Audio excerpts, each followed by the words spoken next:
গ্রাহকসেবা বিভাগ রাখর আগুনি রবীন্দ্র শতবার্ষিকী বৌন আত্মনির্ভর অর্থ ব্যবস্থানি শাখা ও কাইসা পান্দা সঞ্জজাকা মানজাকা হাগতনি মন্ত্রী সর্বানন্দ সানোয়াল বিজয় প্রদেশনি কাসকো ডক্টর মানিক সাহা জাবং তাংবিতনি মন্ত্রী মনোজ কান্তি দেব পৌর নিগমনি মেয়র দীপক মজুমদার খবৈ কুবনি আদং র আসানি পান্ডব হাকতনি মন্ত্রী ন আমার ত্রিপুরেশ্বরী মোতাইন নিকাশ সরকার বইয়া ফেরি জাখা জাতীয় মুসিকে পান্না জেগে দিকা হাকতনি মন্ত্রী খবৈ কুবনি আদং র আসানি পান্ডব ককদারনা থাংতানি হাকতনি মন্ত্রী সর্বানন্দ সানোয়াল হাকতনি মন্ত্রী বক্রক বারজা মানমানি ইয়াগল হাকতনি তমং চামং হামক্রাই রক এবার নসলাই জায়গা হিনি ককসাকা আবনা কারিব हाकतनि बागै सामं क्लाइमने जुदा जुदा हामक्राई सामं बा साइखा रिखा तो मालूम है कि हमारे देश की आदर्श बड़ी नेता बड़े निष्ठावान कठोर परिश्रम ईमानदार प्रधानमंत्री नरेंद्र मोदी ने जब से प्रधानमंत्री की दायित्वभार उन्होंने संभालने का प्रतिज्ञा ली 2014 में, तब से आपने देखा होगा देश ने देश की जनताओं के सहयोग से मोदी जी के नेतृत्व में जो परिवर्तन संभव हुआ है, इसकी वजह से देश की लद्दाख कश्मीर से लेकर कन्याकुमारी तक, अरुणाचल प्रदेश से लेकर गुजरात तक देश के अलग अलग प्रांतों में बसे हुए हर व्यक्तियों को इसके द्वारा सामाजिक सुरक्षा और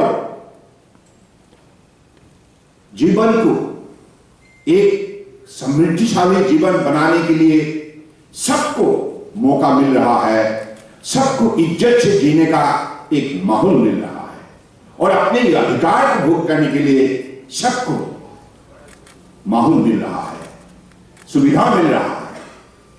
और उन्होंने जो नीति अपनाया है, सबको साथ लेकर देश को आत्मनिर्भर भारत बनाने का, इसी नीति के द्वारा आज हम ये कह सकते हैं कि स्टेक होल्डर एंगेजमेंट के सिलसिले में उन्होंने हर कदम में आम जनताओं को इज्जत दिया, आम जनताओं को साथ में दिया, चाहे किसान हो, चाहे दलित हो, चाहे एसटी एससी हो, चाहे महिला हो, चाहे युवा हो, चाहे दिव्यांग हो, सभी वर्गों की लोगों को उन्होंने जैसे सारे देश को दुनिया की सर्वश्रेष्ठ राष्ट्र के हिसाब से खड़ा करने के लिए जो कदम उठाए हैं, इसके वजह से आज दुनिया में हिंदुस्तान का पहचान बन चुका है। और कितनी गर्व की बात है, हमारे माननीय प्रधानमंत्री आज दुनिया का सबसे बड़ी संस्था इंटरनेशनल जो सिक्योरिटी काउंसिल का अध्यक्षता जब हमारे प्रधानमंत्री करता है तो हर भारतीय को गौरव महसूस होता है। यूएन का जो सिक्योरिटी काउंसिल आपने देखा होगा, जैसे माननीय मोदी जी की अध्यक्षता में हुई है, ये पहली बार के लिए इतना बड़ा उपलब्धि है, पहली बार के लिए ऐसा हुआ है। तो इसलिए मुझे मानना है कि ये देश निश्चित रूप से अगले 25 साल के अंदर दुनिया का सर्वश्रेष्ठ राष्ट्र के हिसाब से अपना पहचान बनाएगा, ये निश्चित है। इसके लिए बजट प्रस्तुत किया गया है। अगली 25 साल यानी कि आजादी का अमृत महोत्सव देश भर में मना रहा है, हम सब कोई मना रहा है। और पिछले 75 इयर्स के अंदर जो हमने तरक्की की है, जो प्रगति हासिल की है, इसके बारे में देश भर में आज अलग अलग स्थानों पर अलग अलग विभाग जनताओं में अलग अलग कार्यक्रम बड़े गौर से निष्ठा से उसको सफल बनाने में लगे हुए हैं। और अगले 25 साल में हमारे देश का क्या लक्ष्य होगा, हमारे देशवासियों का हालत कितना तक हम शक्तिशाली बनाने के लिए हम कदम उठाएंगे, इस सिलसिले में इस बजट को प्रस्तुत किया गया है। ऐसे ही लक्ष्य है जिस लक्ष्य को पूरा करना ही होगा, इसलिए कहा गया है सबका साथ सबका विकास, सबका विश्वास और सबका प्रयास, this is called participating democracy, cooperative federalism. यानी कि हम सबको मेहनत करना होगा सेल्फ रिलायंट इंडिया बनाने के लिए। यानी कि जो स्वाभिमान को अगर आप सुरक्षित करना चाहते हैं, तो अगर आप अपने मर्यादा को सुरक्षित करना चाहते हैं, तो आपका खुद का शक्ति बढ़ाना होगा, खुद का शक्ति बढ़ाना होगा। इस दुनिया में हिंदुस्तान अगर अपना जो स्वाभिमान को सुरक्षित रखना चाहता है, तो अपने आत्मनिर्भर होना बहुत जरूरी है। यानी कि हम किसी का पास से नहीं झुकाएंगे, हम से खड़ा करके उठा के दुनिया में इज्जत से जिएंगे, स्वाभिमान लेके जिएंगे। सेक्टर को जोड़ा गया है। आप इस बजट को अध्ययन कीजिए तो देखिए, यहां poorest of poor will all be promoted to an extent of dignified living and appropriate way of proceeding of life, and also earning their livelihood with dignity, pride and prestige. इसलिए अजी आज ये जो चिल्ड्रेन हो, women हो, किसान हो और हमारे अलग अलग सेक्टर में जो हमारे लोग बसे हुए हैं, सभी लोगों को इसमें स्टेक होल्डर के हिसाब से साथ में लेकर सभी का सहयोग के जरिए आज देश को अगले 25 साल के अंदर दुनिया का सर्वश्रेष्ठ राष्ट्र के हिसाब से खड़ा करने का जो सपना मोदी जी ने देखा है, जो विजन तय किया है, उसी विजन को हमको पूरा करना होगा। आज त्रिपुरा नॉर्थ ईस्ट का एक बड़े प्रोग्रेसिव स्टेट है। आप लोगों ने पिछली 2018 से अब तक जो तरक्की की है, जो परिवर्तन का माहौल यहां आपने प्रस्तुत किया है, इसके जरिए आज त्रिपुरा में सारा देश के अंदर अपना पहचान बनाने में सफलता प्राप्त की है। नॉर्थ ईस्ट को आपने देखा है, इस बार भी प्रधानमंत्री जी ने डेवलपमेंट पैकेज में हमारे लिए अलग अलग व्यवस्था खड़ा किया है। टूरिज्म सेक्टर में भी अलग सा व्यवस्था किया गया है। कुल मिला के नॉर्थ ईस्ट को पिछले 7 साल के अंदर जो मदद हमें मिली है, और विशेष रूप से मोदी जी खुद अष्टलक्ष्मी हमारे जो नैरेटिव, हमारे पहचान को उस स्थान पर प्रस्तुत करने के लिए मोदी जी ने जैसे अष्टलक्ष्मी का सारा नॉर्थ ईस्ट को नाम लिया, इसका मतलब क्या है? यानी कि हमारे प्रकृतियों में, हमारे लैंडस्केप में, हमारे ज्योग्राफी में, हमारे समाज व्यवस्था में, जो परंपरागत हमारा पद्धति में जो शक्ति बसा हुआ है, इस शक्ति को अध्ययन करके ही, आविष्कार करके ही मोदी जी ने कहा है आप देश के अष्टलक्ष्मी है। यानी कि ये अष्टलक्ष्मी अगर जाग उठेगा, नॉर्थ ईस्ट का आठ प्रदेश अगर जाग उठेगा, तो निश्चित रूप से ये आधुनिक नया भारत निर्माण करने के सिलसिले में एक इंजन का भूमिका निभाने में सफलता प्राप्त करेगी। होगा इस बजट में प्राइम मिनिस्टर आवास योजना में 80 लाख फिर से नया घर निर्माण करने के सिलसिले में इसमें निर्णय लिया गया है। और मुझे बताया है आने का समय हमारे माननीय जनरल सेक्रेटरी जी आज बता रहे थे, त्रिपुरा में भी आप लोगों ने बहुत बड़ा सफलता प्राप्त किया है प्राइम मिनिस्टर आवास योजना को सफल बनाने के सिलसिले में। मैं इसलिए त्रिपुरा सरकार को बहुत बहुत धन्यवाद देता हूं, विप्लव देव जी को धन्यवाद देता हूं, क्योंकि हर ऐसा नहीं कि हमारा नाम लिखा होगा सिर्फ स्टेट का, ऐसा नहीं होता है। नेशनल बजट का मतलब है यहां जो भी व्यवस्था रखा गया है देश के सभी प्रांतों के लिए रखा गया है, और इस व्यवस्था से हमें सही लाभ उठाना होगा। इसलिए हमारे परम आदरणीय त्रिपुरा की जनताओं से मेरा ही विशेष रूप से प्रार्थना है, आप उसको सही रूप से उपयोग कीजिए, क्योंकि कम्युनिकेशन चिप दिल्ली में नहीं बनेगा, सारा देश में बनेगा, कनेक्टिविटी सारा देश में होगा। और ये जो 7 इंजन का यहां बात उल्लेख किया है माननीय निर्मला सीतारमण जी ने, हमारे परम आदरणीय वित्त मंत्री जी ने, तो उसमें ये इंजन का भूमिका, ये इंजन एक साथ जब जुड़ जाएगा प्राइम मिनिस्टर गति शक्ति नेशनल मास्टर प्लान पे, तो हमारा शक्ति कितना बढ़ जाएगा।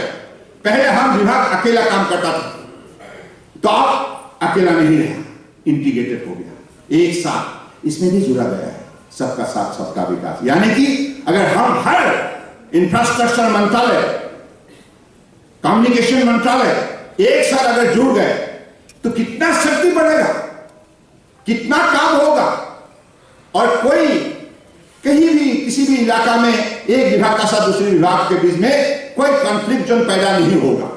जैसे हमारे शाह जी ने बताया था, किसी ने अगर एक सड़क बना लिया, फिर से कहा यहां से पीएसी का पाइप जाएगा, उसको खुदाई करो। ऐसे ही हमारा अलग अलग विभाग अलग अलग दृष्टिकोण से काम करने की वजह से देश का काम सही समय पे नहीं हो पाता, सही समय पे कोई भी योजना लागू नहीं हो पाती, विलंब हो जाता है। और हमारे प्राइवेट सेक्टर के जो भी लोग इस सारे प्रक्रिया में शामिल होना चाहते हैं, उनका पास इंफॉर्मेशन नहीं होता। अब नेशनल मास्टर प्लान में नेशनल पोर्टल होगा, और कोई भी इस कार्यक्रम में जोड़ना चाहता है, आप भी जोड़ना चाहता है, तो आप उसी पोर्टल से आप इंफॉर्मेशन कलेक्ट कर सकते हैं, अध्ययन कर सकता है, और आप जब भी अपना विलिंगनेस एक्सप्रेस करेंगे तो आपको जवाब दिया जाएगा, ईज ऑफ डूइंग बिजनेस। इसी हिसाब से कम समय में हमारे जो भी गति है डेवलपमेंट का, उनको और शक्ति मिले, इसी का नाम है प्राइम मिनिस्टर गति शक्ति। यानी कि जो काम हम कर रहे हैं इसमें गति नहीं मिल रहा है, हम मॉडर्न स्पीड से कर रहा है, उसको शक्ति देने के लिए प्राइम मिनिस्टर गति शक्ति, यानी कि हमारा डेवलपमेंट जो स्पीड है इसमें और भी हम शक्ति डाले, यही इसका मूल लक्ष्य है। तो इसका मतलब है हमें कंपीट करना होगा, दुनिया के बड़े बड़े देशों का साथ कंपीट करना होगा, production, procurement, marketing, industry, in all the science, technology, education, health, everywhere we'll have to compete with the best of the best, and India will have to prove that we are the best in the world. That is why this Gati Shakti has been brought into place. ये हमारे लिए कितना बड़ा मौका है। इसलिए मैं मोदी जी को, माननीय प्रधानमंत्री जी को हृदय से, ये पवित्र त्रिपुरा भूमि से मैं धन्यवाद देना चाहता हूं। उन्होंने देशवासियों को नई रास्ता दिया, जिस रास्ते से अगर देशवासी चले तो निश्चित रूप से हर नागरिक के जीवन में एक ऐसा एक परिवर्तन का लहर आएगा, एक परिवर्तन संभव होगा, जिससे उनकी जीवन का जो उम्मीद है, जो सपना है, वो भी पूरा होंगे। तो इसलिए मैं चाहता हूं भाइयों बहनों, आप सब इस विषय पर जुड़ जाइए। त्रिपुरा को अभी आप लोगों को लक्ष्य तय करना होगा। त्रिपुरा की जन्मभूमि है, मातृभूमि है। भारत माता को आपको निश्चित रूप से समर्पित भावनाओं से अगर आप सेवा करना चाहते हैं, इस त्रिपुरा भूमि में आप मेहनत कीजिएगा। आप एक साथ जुड़ जाइए, और हमारे इस बजट में जो भी व्यवस्था रखा गया है, जो व्यवस्था दिया गया है, मुझे लगता है इस व्यवस्था को आप सही उपयोग कीजिए। हम सबको समझना होगा और इनके लिए क्या क्या व्यवस्था सही है। इसके लिए आज जैसे हमारे माननीय अध्यक्ष ने शुरुआत में कहा, साहब ने, अब हमें इंफ्रास्ट्रक्चर डेवलप करना होगा, क्योंकि इंफ्रास्ट्रक्चर अगर डेवलप नहीं किया तो हमारे किसान हो, अलग अलग एमएसएमई सेक्टर हो, अलग अलग वर्गों के लोगों को शक्ति नहीं मिलता है, साहस नहीं मिलता है, उनकी उत्पादित, उनकी सामान को सही कीमत नहीं मिलता है, पास में बाजार नहीं मिलता है, ट्रांसपोर्टेशन का असुविधा होने के नाते उनके मनोबल घट जाता है। इसलिए उनका मनोबल बढ़ाने के लिए, उनको फैसिलिटी प्रोवाइड करने के लिए, best possible facility with better infrastructure facilities, with technology, innovation, incubation, सारे चीजों को जोड़ के हमारे देशवासियों को आगे बढ़ने के लिए, अपने आप को शक्तिशाली साबित करने के लिए जो उनको सुविधा चाहिए, ये सुविधा इस बजट में प्रस्तुत किया गया है। Integrated approach for seamless transportation. मुझे लगता है कि प्राइम मिनिस्टर जो गति शक्ति national master plan, multi modal connectivity with economic zone, इसका मतलब क्या है? इसका मतलब यही है कि हमारे जो कम्युनिकेशन फैसिलिटी, ये फैसिलिटी अगर बढ़ जाए किसी ग्रामीण क्षेत्र में, सपोजिंग मैं एक गांव का किसान हूं, मेरा पास 2 बीघा जमीन है, मेरा पास सब्जी है, मेरा पास अलग अलग एग्रीकल्चर आइटम है, लेकिन मेरा पास कम्युनिकेशन नहीं है, मुझे इसलिए भाव नहीं मिलता है। अगर हमारा घर का पास से ही सड़क व्यवस्था हो जाए तो व्यापारी खुद चल के हमारे बगीचा में आ जाएंगे और व्यापारी हुई में हमारा साथ बातचीत करके वहीं पर ही ट्रांजैक्शन संभव हो जाएगा और मुझे भी सही भाव मिलेगा और व्यापारियों को भी, उनको भी लाभ मिलने का सुविधा संभव होगा। तो इसलिए मुझे लगता है कि अगले दिनों में इन चीजों को ख्याल रखना पड़ेगा। हमारे बजट में इंफ्रास्ट्रक्चर कैपिटल एक्सपेंडिचर के सिलसिले में विशेष रूप से ध्यान दिया गया है, क्योंकि कैपिटल एक्सपेंडिचर अगर हम कर पाया तो हमारे हर प्रांतों को जोड़ने के लिए ये हमारे पास वो सुविधा हम हमारे नागरिक को देने के लिए हम काबिल रहेंगे। तो इसलिए आज देखिए, आप माननीय प्रधानमंत्री जी ने कहा है जल मार्ग के जरिए देश को जोड़ो, सिर्फ सड़क के जरिए नहीं, सिर्फ रेलवे के जरिए नहीं, एयरपोर्ट के जरिए नहीं, इनलैंड वाटरवेज के जरिए, पोर्ट के जरिए देश को जोड़ो और देश को, किसानों को यह मौका दो ताकि उसको सही अपनी उत्पादित, अपनी मेहनत की सही फल मिले। उसी हिसाब से हमारे नई जो पीढ़ी है, युवा है, उनके रोजगार के लिए क्रूज टूरिज्म का बढ़ावा दो। नदी सेक्टर में जो जो संभावना है, संपदा है, शक्ति बसा हुआ है, इस शक्ति को उजागर करो।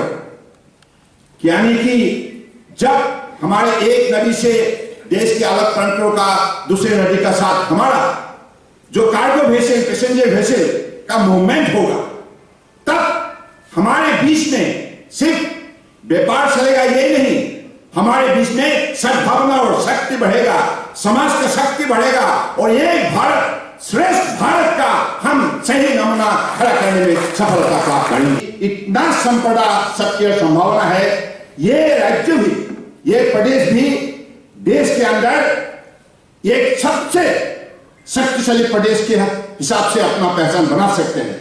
इसके लिए आप सबको जोड़ना होगा, क्योंकि ये 21वीं शताब्दी जो है, विज्ञान और प्रयुक्ति का साथ साथ ये बात आपको ध्यान में रखना होगा, हम सबको मेहनत करना होगा, क्योंकि हमको कॉम्पिटिटिव वर्ल्ड में अपना शक्ति दिखाने के लिए, अपने काबिलियत को प्रतिष्ठा करने के लिए हमें मेहनत करना होगा, मेहनत करना ही होगा। इसलिए आप भी मन बनाइए, त्रिपुरा कभी पीछे देखेंगे नहीं, त्रिपुरा आगे बढ़ते जाएंगे और बढ़ते जाएंगे, बढ़ते जाएंगे, बढ़ते जाएंगे, हर सेक्टर में अपने काबिलियत को दिखाने में सफलता प्राप्त करें। तो इसलिए मैं चाहता हूं भाइयों बहनों, इन चीजों पर आप सबको जोड़ना चाहिए।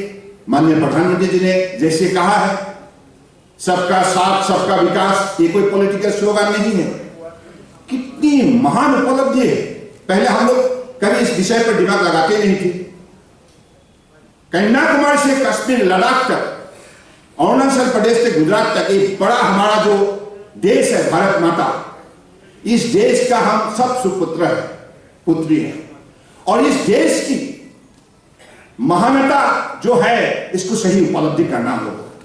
देश का हजारों साल का परंपरा है, जिस परंपराओं ने हमें बहुत शिक्षा दी है, बहुत उपलब्धि दी है, तो इसलिए ये देश में इतना बड़ा शक्ति बसा हुआ है, जिस शक्ति को अगर हम थोड़ा बल दे, थोड़ा उपलब्धि करें और हम भी थोड़ा अपना मेहनत करें, कदम उठाए, तो निश्चित रूप से देश माननीय प्रधानमंत्री जी जैसे अगले 25 साल के लिए जो इंफ्रास्ट्रक्चर अभी बनाने जा रहा है, सबको साथ लेकर इंफ्रास्ट्रक्चर द्वारा हम अपने आप की शक्ति को हम दुनिया में दिखा सकते हैं। तो इसलिए मैं चाहता हूं आप सब इस विषय पर दिलो दिमाग से, भक्ति भावनाओं से जुड़ जाइए, क्योंकि भक्ति में वो शक्ति है, वो शांति है, वो मानवता है, जिससे एक मानव को जीवन में अपनी highest level of peace attain करने में वो मदद करते हैं। तो इसलिए भक्ति भावना ऐसा एक शक्ति है जिससे समाज को जोड़ सकता है। हमारे महापुरुष ने तो यही बोल के गए हैं, स्वामी विवेकानंद जी ने जो ज्ञान हमें दी है, दुनिया में उन्होंने शिकागो में एक हमारे देश कितना महान है, कितना शक्तिशाली है और कितना आध्यात्मिक है, कितना इंसानियत की भावना शक्ति से शक्तिशाली है, ये बात उन्होंने जब शिकागो में रखा था, तब दुनिया ने महसूस किया हिंदुस्तान कोई मामूली देश नहीं है। और उसी विषय को आज वैज्ञानिक दृष्टिकोण से माननीय प्रधानमंत्री जी ने साकार करने के लिए, सबकी दिल में उपलब्धि जगाने के लिए दिन रात मेहनत की है। आप ये अनुमान नहीं लगा सकते, एक व्यक्ति 26 घंटा के अंदर 20 घंटा देशवासियों की हितों के लिए मेहनत करते हैं, वो व्यक्ति है हमारे आदर्श नेता प्रधानमंत्री नरेंद्र मोदी। राजनीति की धरती पर कदम रखने का बाद यह व्यक्ति कैसे ईमानदारी से देशवासियों को सेवा कर सकता है, इसका उदाहरण है नरेंद्र मोदी जी। उन्होंने एक बार एक संबोधन में बात रखा था, बोला था कि नीति हो या रणनीति कितना ठीक क्यों ना हो, अगर नियत खराब है सब बिगड़ जाता है। नीति हो या रणनीति कितना ठीक क्यों ना हो, अगर नियत खराब है सब बिगड़ जाता है। इसलिए आज धरती माता को, भारत माता को समर्पित भावनाओं से जैसे मोदी जी ने सेवा की है पिछले दिनों में, इससे आज देश को शक्ति मिला है, देश को नई रास्ते की आज रोशनी दिखाई दे रहा है। तो इसलिए मैं मानता हूं ऐसा एक हम सब सौभाग्यशाली है, मोदी जी के नेतृत्व में आज भारत माता को सेवा करने के लिए हमें मौका मिला है। कितना बड़ा उपलब्धि। मैं मंत्री हूं इसलिए नहीं बोला, मैं भी चीफ मिनिस्टर रहे 5 साल, मुझे भी मालूम हुआ कि एक प्रदेश चलाने में सारा देश का निर्माण के सिलसिले में इंजीन का भूमिका निभाने के लिए हमें दायित्व दी है। इतना शक्ति बसा हुआ है, तो इसलिए you have to discover North East, you have to discover Tripura.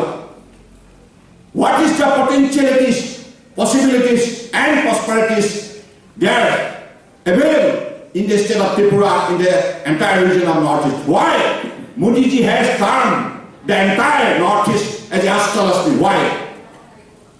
In India we have so many states, we have so many union territories, but he has singled out the entire northeast as the Ashtalashmi because of his dedicated devotional study over the existing potentialities of northeast.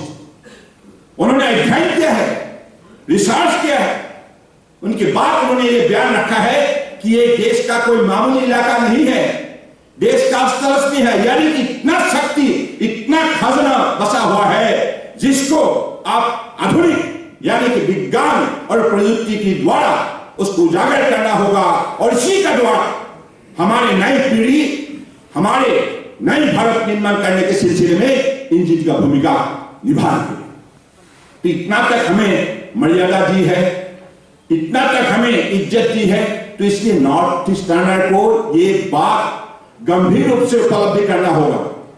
क्यों कहा गया है? ये कोई political statement नहीं है, ये कोई राजनीतिक भाषा नहीं है, ये भाषा विज्ञान का है, ये भाषा हकीकत का है, ये भाषा प्रकृति में बसा हुआ है। हॉट स्पॉट ऑफ बायोडाइवर्सिटी, देश की दोनों प्रांतों की ऐसे ही नाम से जाना जाता है, एक नॉर्थ ईस्ट इंडिया, दूसरी वेस्टर्न घाट।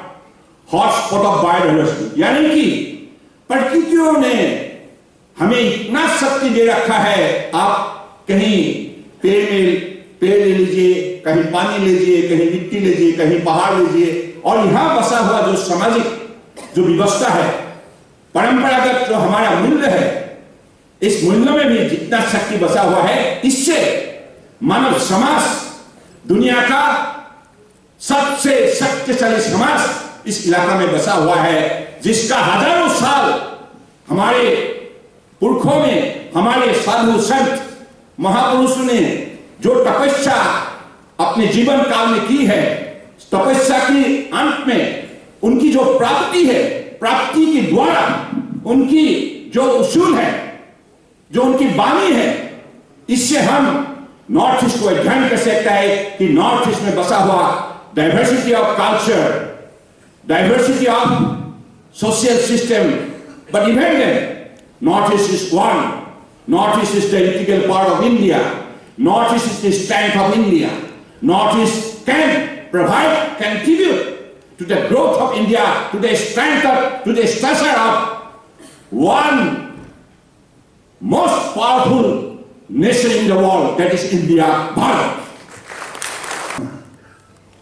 सहयोग और दोस्ती और मानवता को जिंदा रखने के लिए देश के प्रधान को विशेष रूप से ख्याल रखना पड़ता है।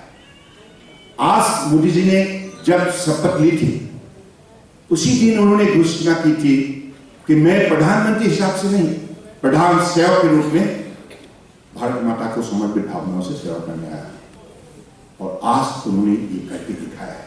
इसलिए ऐसा एक बजट, ये कोई पॉलिटिकल बजट नहीं है, ये बजट में है सब लोगों की भलाई, सब लोगों का सुरक्षा, सब लोगों का स्वाभिमान इस बजट में बसा हुआ है। और इसलिए विज्ञान और प्रजुक्ति की काल में ये बजट ऐसे प्रस्तुत किया गया है, हर प्रदेश की जनता इस बजट के द्वारा अपने जीवन को समृद्धिशाली बनाने में सफलता प्राप्त कर सकता है। तो इसलिए कोई मामूली बजट नहीं है, ये हमारे भारत माताओं की शरणों में समर्पित भावनाओं से बनाया हुआ ये बजट है। इसलिए मैं चाहता हूं कि आप भी जुड़ जाइए। इस त्रिपुरा में पिछले दिनों में बीजेपी सरकार ने जितना काम किया है, इसलिए पिछले कितना साल तक लेफ्टिस्ट का सरकार इस त्रिपुरा में थे, कांग्रेस भी सत्ता संभाल रहे थे, उन्होंने कुछ नहीं कर पाया। लेकिन बीजेपी ने हमारे विप्लव जी के नेतृत्व में आप लोगों ने सब मिलकर कम दिनों के अंदर त्रिपुरा में अलग अलग इंडस्ट्री हो, एग्रीकल्चर हो, स्मॉल सेक्टर इंडस्ट्री हो, हर सेक्टर में पोरस से पोरस सबको आप लोगों ने इंसाफ और सबके प्रगति के लिए आप लोगों ने जो कदम उठाए हैं, इसकी वजह से आज त्रिपुरा देशवासी देख रहा है, त्रिपुरा को देखने लगा है, त्रिपुरा एक सरसा का विषय हो गया है देश के अंदर। तो इसलिए मैं भी बहुत आनंद महसूस करता हूं, क्योंकि ये नॉर्थ ईस्ट का एक हमारे रिश्ता है, अष्टलक्ष्मी का एक अंग है। त्रिपुरा का प्रगति का मतलब नॉर्थ ईस्ट का प्रगति, और नॉर्थ ईस्ट का प्रगति का मतलब देश का प्रगति।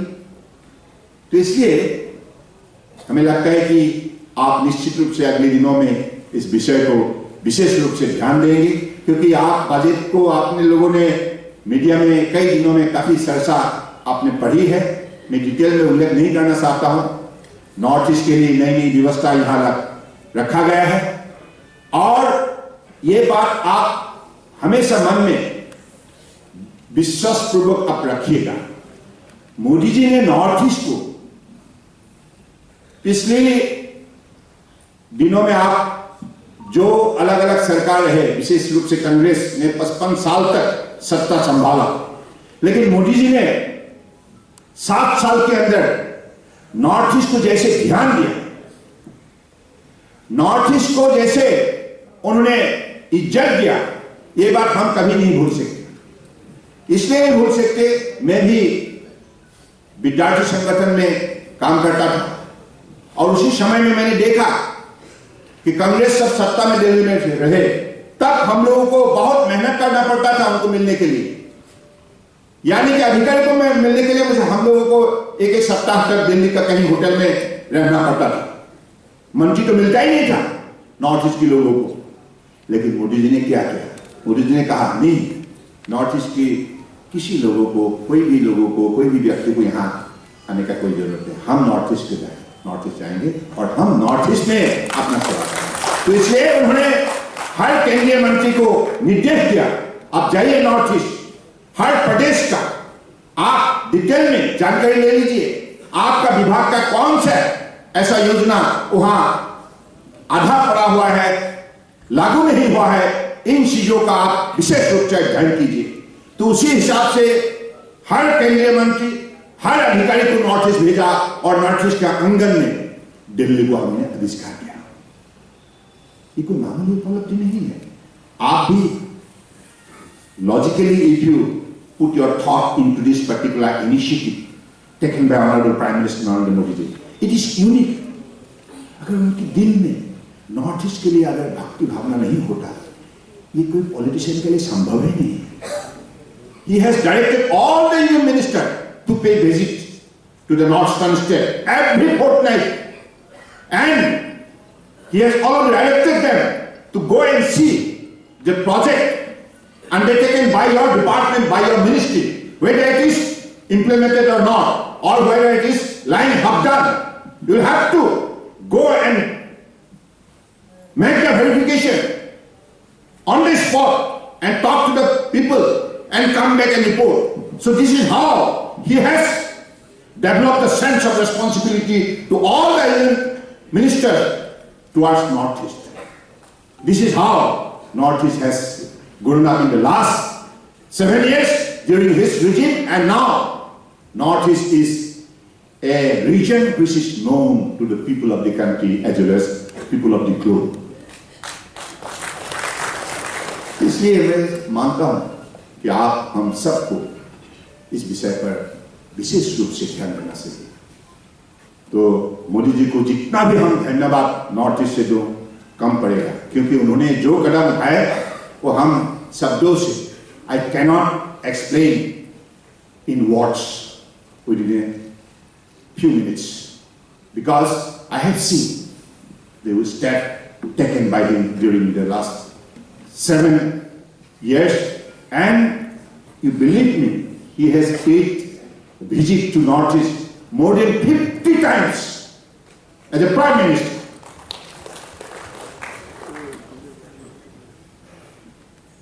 So,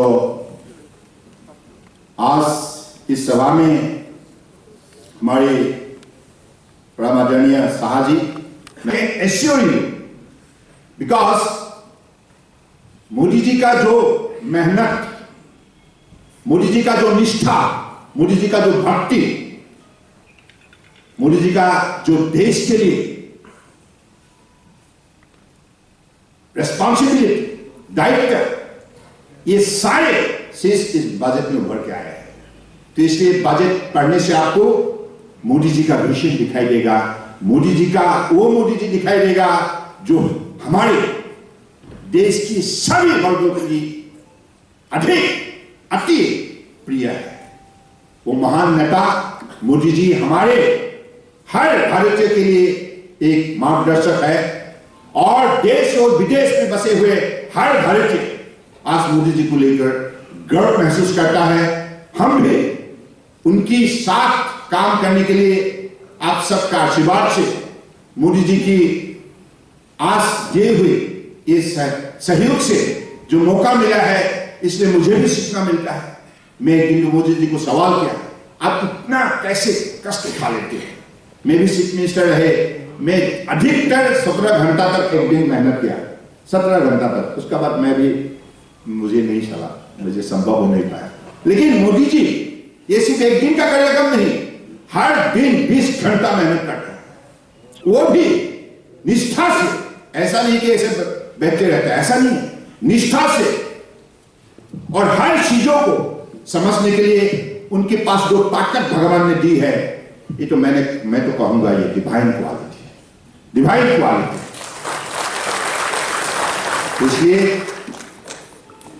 त्रिपुरा की हमारे परम आदरणीय भाइयों बहनों, आप सब इस बजट में जो भी हमें शक्ति मोदी जी देने जा रहा है, इस शक्ति का सही उपयोग कीजिए। त्रिपुरा का बहुत बड़ा भविष्य है, क्योंकि त्रिपुरा, आप देखिए यहाँ माता जी का पवित्र स्थान है, त्रिपुरा सुंदरी जी, तो इसने माता जी के चरणों में कोटि कोटि प्रणाम, कोटि कोटि प्रणाम, कोटि कोटि प्रणाम। इतना बड़ा आध्यात्मिक शक्ति माता जी सुबह शाम बेटा बेटियों के लिए दे रहा है, और माता जी का ही इच्छा है कि मैं यहाँ बैठा हूँ तुम्हारे लिए, देश विदेश से भक्तगण माता जी के चरणों में सिर झुका के अपने जीवन को सजाने के लिए आशीर्वाद मांगते हैं। मैं भी कोटि कोटि प्रणाम लेकर आशीर्वाद मांगता हूँ, ताकि आप सबका जीवन समृद्धिशाली बने, प्रगतिशील बने, सब आप तरक्की करने में सफलता प्राप्त करें, आपको शांति, सद्भावना और दुष्टि आपके बीच बसे रहे हमेशा। ये शक्ति देने का तो मालिक श्री माता जी है। तो इसलिए मैं फिर से माता जी के चरणों में कोटि कोटि प्रणाम देते हुए, और त्रिपुरा के हमारे प्रदेश अध्यक्ष शाह जी को और उनकी जो साथी पदाधिकारी गणों को मैं धन्यवाद देता हूं, और हमारे मंत्री जी को धन्यवाद देता हूं, और हमारे सामने उपस्थित आप सबको আমি আমার হৃদয়ে আমার থেকে আমি আপনাকে পুনর্জনায় প্রণাম প্রণাম প্রণাম। আমার যদি কিছু এই কথা উল্লেখ করার সময় যদি কিছু ভুল হয়েছে আমাকে ক্ষমা করবে। ভুল হয়েছে নাকি? হ্যাঁ, ত্রিপুরা আপনি সবাই ভালো থাকে। করোনা মহামারীর সময় যেভাবে আমার মাননীয় প্রধানমন্ত্রী দেশের জনগণের সুরক্ষার জন্য যেভাবে কাজ করলেন, এই কথা আমি কখনো ভুলতে পারিনি। আপনি জানেন, इस देश दुनिया की सबसे महत्वपूर्ण देश के हिसाब से मोदी जी ने इसको खड़ा किया। कोरोना वायरस की कोविड-19 पेंडेमिक के समय पर देशवासियों को जैसे उन्होंने सेवा दिया है, और सिर्फ हमारे देशवासियों के लिए नहीं, 135 करोड़ जनता के लिए नहीं, दुनिया के 150 देश को वैक्सीन सप्लाई करके मोदी जी ने मानव सेवा जिस हिसाब से किया है, इसके लिए मैं यहां से फिर से मोदी जी को भारतीय वाहनों से प्रणाम देता हूं।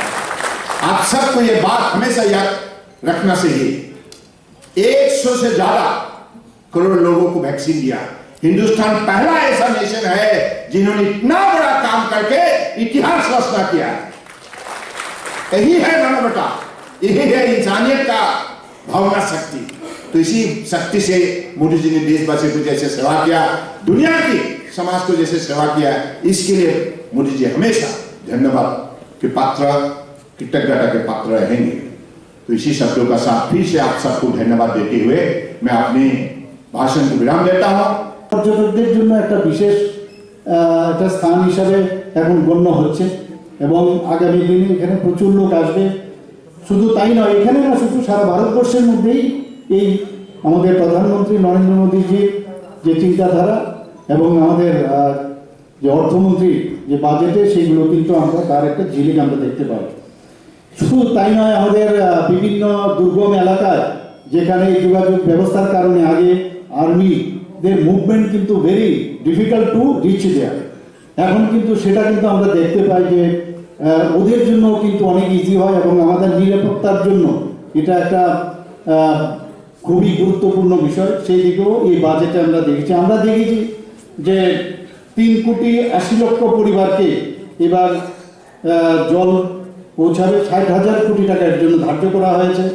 প্রধানমন্ত্রী আবাস যোজনার জন্য 80,000 কোটি বরাদ্দ করা হয়েছে। 80 লক্ষ পরিবারকে চিহ্নিত করে সহজলভ্য গৃহ ঋণ দেওয়ার পরিকল্পনা ঘোষণা করা হয়েছে। শুধু তাই নয়, আগামী 5 বছরে প্রায় 60 লক্ষ নতুন কর্মসংস্থান করা হবে, সেটাও কিন্তু বাজেটের মধ্যে দেখা হয়েছে। আমরা পিএম গতিশক্তি, সেটা আজকাল এইবার বাজেটে নতুন একটা শব্দ আমরা দেখতে পাই, এবং তার বিষয় সেটা একদম আমাদের যশস্বী প্রধানমন্ত্রী নরেন্দ্র মোদীজির মস্তিষ্ক প্রসূত। এবং সেখানে পিএম গতিশক্তিতে কী সমস্যা মানে আমাদের সুবিধা হবে, সমস্ত ডিপার্টমেন্টগুলো একসাথে নিয়ে আসবে, যাতে করে একই সময় আগের থেকে প্ল্যানিং করে সব জিনিস একটা নির্দিষ্ট সময় নির্দিষ্টভাবে এক একটা ডিপার্টমেন্ট যেন কাজ না করে। ফর এক্সাম্পল আপনাকে বলছি, ধরুন একটা রাস্তা হয়েছে, পিচের রাস্তা, কিছুদিন পরে বললো না, এটা রাস্তা ক্রস করে একটা লাইন, জলের লাইন বসাতে হবে, সেটা হবে না। আগের থেকে প্ল্যানিং করে এই যে পিএম গতিশক্তি, আমি একটা উদাহরণস্বরূপ বললাম যে এরকম কাটা চলবে না, আগের থেকেই প্ল্যানিং করে সেইভাবে এই পিএম গতিশক্তির যে মাস্টার প্ল্যান সেইভাবে তৈরি করতে হবে। এতে আরেকটা জিনিস, এই আমাদের পরিকাঠামো নির্মাণেও এই পিএম গতিশক্তিতে কাজ করবে। এবং আমরা সবাই জানি যে আমাদের এইবারের বাজেটে 100 বছর যে আমাদের পূর্তি হবে, সেটাকে মাথায় রেখে 100 বছর পূর্তি উপলক্ষে আমরা যে 75 বছর পূর্তি উপলক্ষে আমরা যেটা এখন করতে যাচ্ছি, তার থেকে আরও 25 বছর যোগ করে সেটাকে 100 বছরের প্ল্যানিং এই বাজেটে আমরা দেখেছি।